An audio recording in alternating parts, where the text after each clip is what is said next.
तीसरा दृश्य, भगवान की इस पृथ्वी पर अंतिम घड़ी। भगवान कुशीनारा के सालवन उपवत्तन में अपने भिक्षुओं से अंतिम विदा लेकर लेट गए। 2 साल वृक्षों के नीचे उन्होंने अपनी मृत्यु का स्वागत करने का आयोजन किया है। मौत आ रही तो बुद्ध ने अपने शिष्यों को कहा, तुम्हें कुछ पूछना हो तो पूछ लो, कुछ कहना हो तो कह लो। अब मैं चला, अब ये देह जाती। मैं तो चला गया था 42 साल पहले ही, देह भर रह गई थी, अब देह भी जाती। तो बौद्ध 2 शब्दों का उपयोग करते हैं, निर्वाण और महापरिनिर्वाण। निर्वाण तो उस दिन उपलब्ध हो गया जिस दिन बुद्ध को ज्ञान हुआ, फिर महापरिनिर्वाण उस दिन हुआ जिस दिन देह विसर्जित हो गई। उस दिन वे महाशून्य में खो गए, महाकाश के साथ एक हो गए, आकाश हो गए।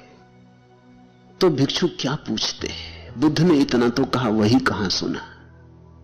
कितना तो कहा, वही कहां सुना। पूछने को बचा क्या? जो पूछा था वो कहा, जो नहीं पूछा वो भी कह दिया है।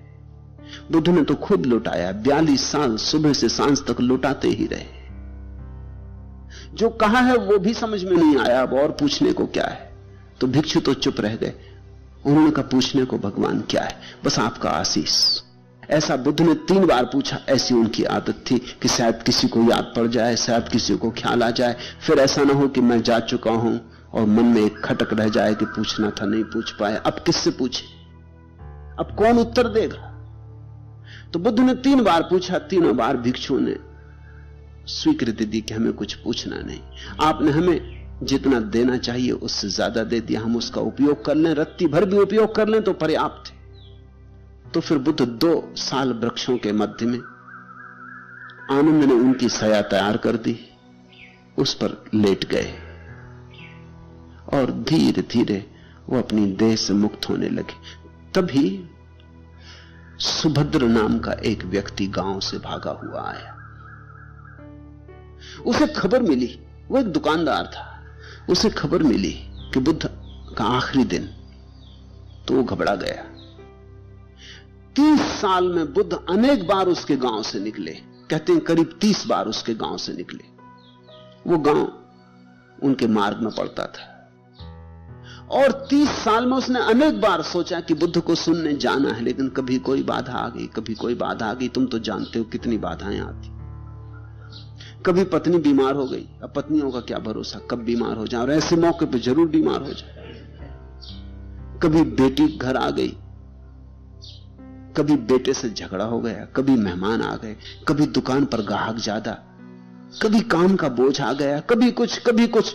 हर बार टालता रहा कि अगली बार। आज अचानक गांव में खबर आई, एक सन्नाटे की तरह छा गया सारे गांव में कि बुद्ध शरीर छोड़ रहे। गांव के बाहर ही 2 साल वृक्षों के नीचे उन्होंने अपनी अंतिम घड़ी चुन ली, अब वे जा रहे। तो उसने जल्दी जल्दी दुकान बंद की। आज उसने फिक्र न की कि पत्नी बीमार, कि बेटी घर आई, कि मेहमान आए, कि दुकान पर ग्राहक। उसने कहा हटो भी, अब जाने दो, बहुत हो गया। 30 साल में टालता रहा, अब अगर टालूंगा तो फिर कब? मुझे कुछ पूछना है। वो भागा। जब तक वो पहुंचा तब तक बुद्ध ने आंखें बंद कर ली, वो तो लेट भी गए। सुभद्र जोर जोर से रोने लगा। उसने कहा कि मुझे पूछने दो, मैं 30 साल से तड़फ रहा हूं। आनंद ने उसे बहुत समझाया कि पागल, 30 साल तूने स्थगित किया, हमने तो स्थगित नहीं किया। अब वो विश्राम में जा रहे हैं, अब वे अपनी देह छोड़ रहे हैं, अब उनको लौटाना ठीक नहीं, अशोभन है। हमने उन्हें काफी 42 साल में पीड़ा दी। हमने बहुत पूछा, हमने न मालूम क्या क्या पूछा, नहीं पूछना था वो भी पूछा, उसके भी उत्तर उनसे चाहे, अब नहीं।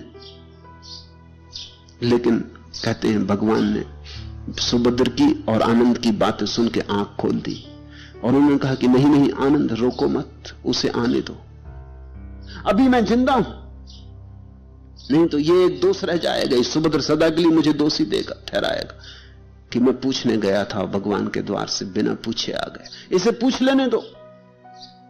तो सुभद्र आके उनके पास बैठ गया और उसने जो प्रश्न पूछे वो भी बड़े अजीब है। व्यर्थ के प्रश्न पूछे, दार्शनिक प्रश्न पूछे, जिनसे कुछ व्यवहारिक उपयोग नहीं है। उसने प्रश्न पूछा कि बनते मुझे 3 प्रश्न पूछने हैं। पहला, क्या आकाश में पद है? क्या आकाश में पद चिन्ह बनते हैं?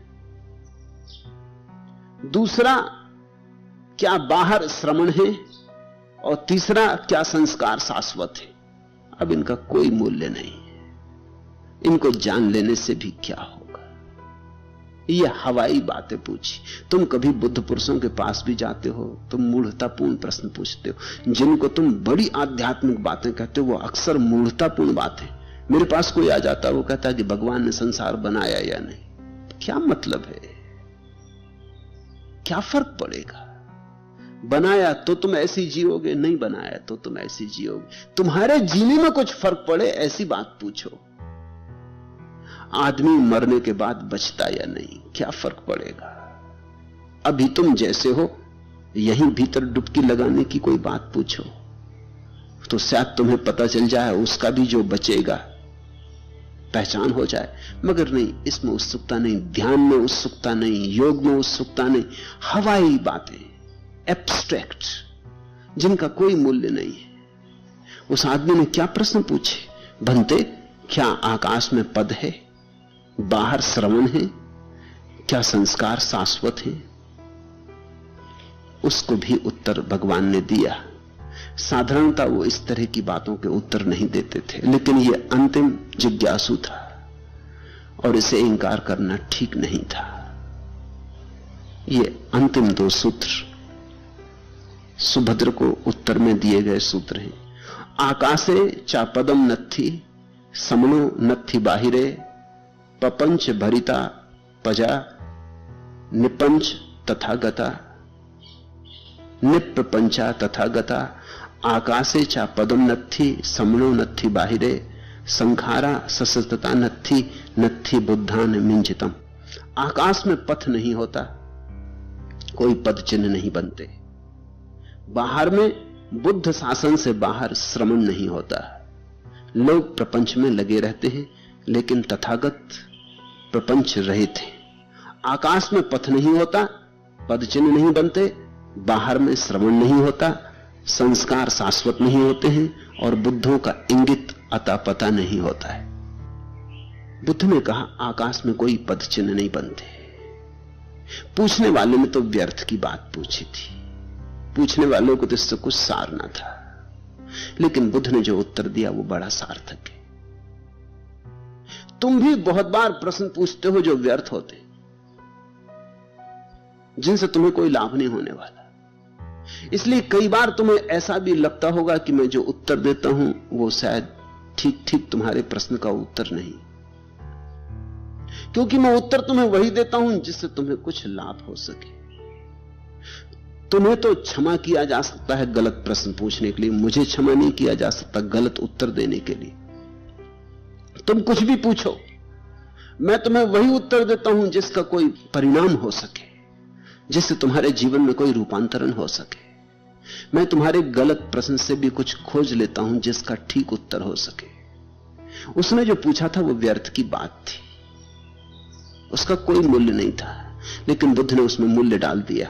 उन्होंने कहा आकाश में पथ नहीं होता और जीवन आकाश जैसा ही है, इसमें कोई पद चिन्ह नहीं छूटते। बुद्ध चलते हैं, उनके कोई पद चिन्ह नहीं छूटते। इसलिए तुम अगर चाहो कि हम बुद्ध के पद चिन्हों पर चल के पहुंच जाएंगे तो तुम गलती में हो। आकाश में पक्षी चलते हैं, उड़ते हैं, कोई पद चिन्ह नहीं छूटते, इसलिए उनके पीछे कोई उनके पद चिन्हों पर चल के कहीं जा नहीं सकता। बुद्ध बार बार कहते थे अपो दीपो भव, अपने दिए खुद बनो। किसी के पीछे चल के कोई कभी नहीं पहुंचता, क्योंकि यहां चिन्ह बनते ही नहीं, यहां चिन्ह निर्मित ही नहीं होते। तुम अनुगमन कर ही नहीं सकते, तुम अनुकरण कर ही नहीं सकते। तुम किसी की छाया बनना चाहो तो भूल हो जाएगी, फिर तुम आत्मा न बन सकोगे। आकाश में पथ नहीं होता, आकाशे चा पदम नत्थि समणो नत्थि बाहिरे। उसने पूछा कि बाहर में श्रवण होता है या नहीं। इसका बौद्धों ने जो अब तक अर्थ किया है वो एकदम गलत है।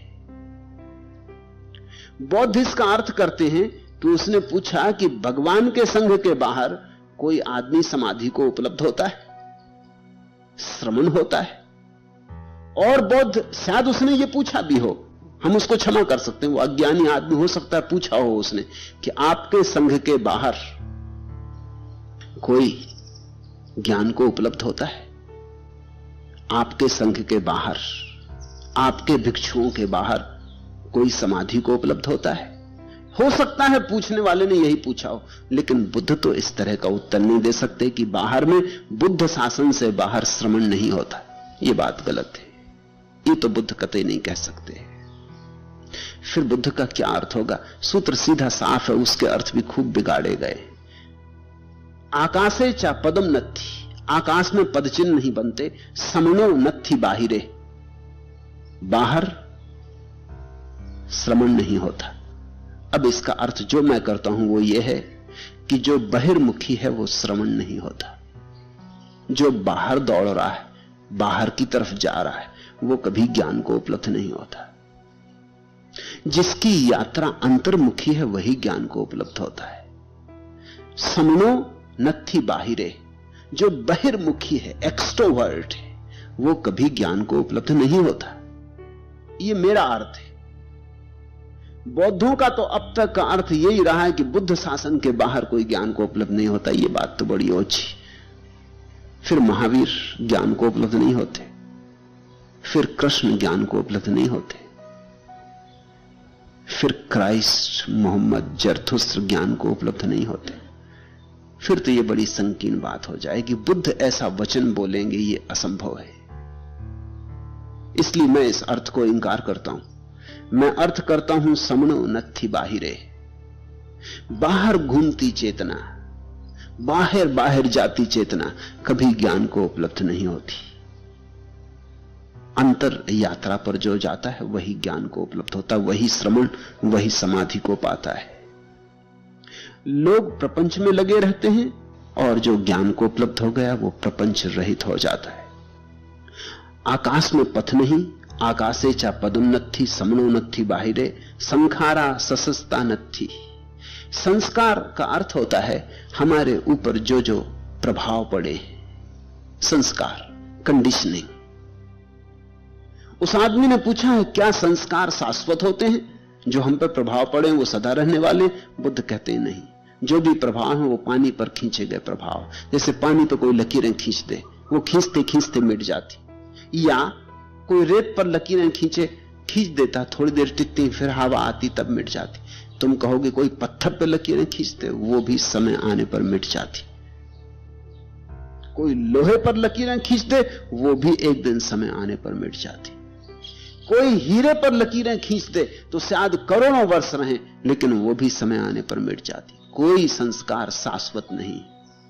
यहां जो भी प्रभाव है अशाश्वत है, और इसलिए प्रभाव के बाहर हो जाना ही शाश्वत को पाना है। सब लकीरें मिट जाएं, सब खींची लकीरें कि मैं हिंदू, कि मैं मुसलमान, कि मैं ब्राह्मण, कि मैं पुरुष, कि मैं स्त्री, कि मैं धनी, कि मैं त्यागी, सब लकीरें हैं।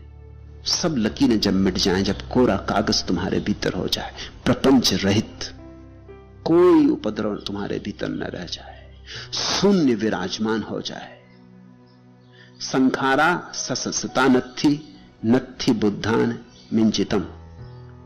संस्कार शाश्वत नहीं है, सुभद्र, और बुद्धों का इंगित नहीं होता। ये बड़ी अद्भुत बात कही बुद्ध ने, नत्थि बुद्धान मिंचितम। बुद्धों का कुछ अता पता नहीं होता। तुम अगर चाहो भी तो तुम बुद्धों को खोज नहीं सकते, उनको खोजना संभव नहीं है, उनका कोई अता पता नहीं होता। ये बुद्ध ने जो बात कही अंतिम, कि अब देह के खो जाने के बाद तुम मुझे खोजना चाहोगे तो खोज ना सकोगे। जब तक संस्कार थे तब तक मेरा अता पता था, देह थी मेरी, मन था मेरा, तब तक मेरा अता पता था। तुम कह सकते थे बुद्ध इस समय कहां है, क्या है, कौन है, किस रूप में, किस वे में, स्त्री की पुरुष, आदमी की देव, लेकिन अब मेरा सब अता पता खो जाएगा। अब मैं महाशून्य के साथ एक होने जा रहा हूं। बुद्धों का कोई अता पता नहीं होता, इसलिए कोई उनकी तरफ इंगित नहीं कर सकता कि वे यहां हैं। ये तो ठीक जो भगवान की परिभाषा होती है वही बुद्ध की परिभाषा है। भगवान का कोई अता पता नहीं। तुम ये नहीं कह सकते भगवान कहां है, तुम इतना ही कह सकते हो भगवान कहां नहीं है। इंगित नहीं कर सकते। या तो सब कहीं है या कहीं भी नहीं है, इशारा नहीं हो सकता। संखारा सशस्त्रता नत्थि बुद्धान मिंचितम। बुद्ध ने कहा अब संस्कारों से छुटकारा हो गया, आखिरी संस्कार छूटा जा रहा है, आखिरी लकीर हाथ से छूटी जा रही। अब इसके आगे मेरा कोई अता पता ना होगा।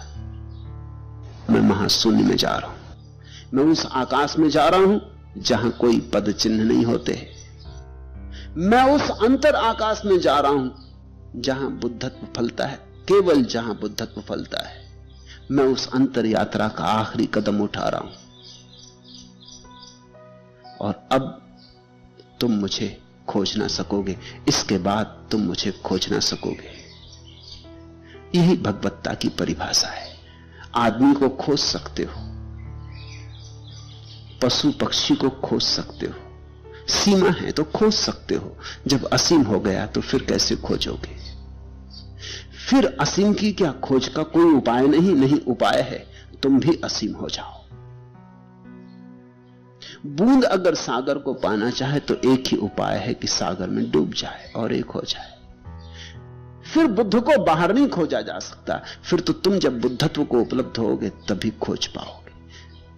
तुम उसी क्षण खोज पाओगे जब तुम भी अपना अता पता खो दोगे। ये अता पता खो देना ही आवागमन से मुक्त हो जाना है। फिर न कोई आना है न कोई जाना है, फिर शाश्वत में निवास है। फिर तुम्हें अपना घर मिल गया, उसी घर की तलाश है। आज इतना है।